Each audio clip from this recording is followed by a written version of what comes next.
પૃથ્વી માથે પગ મેલ્યો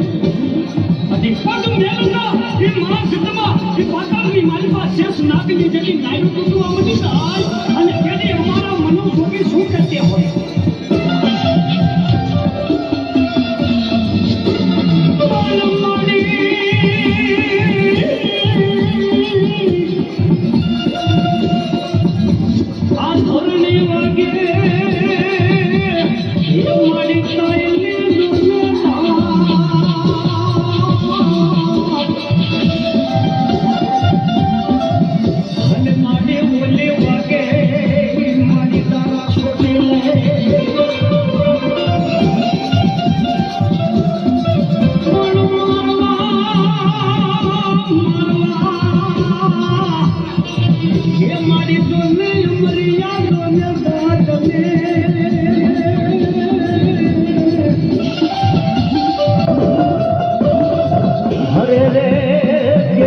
ઠંડી બની માં જાવ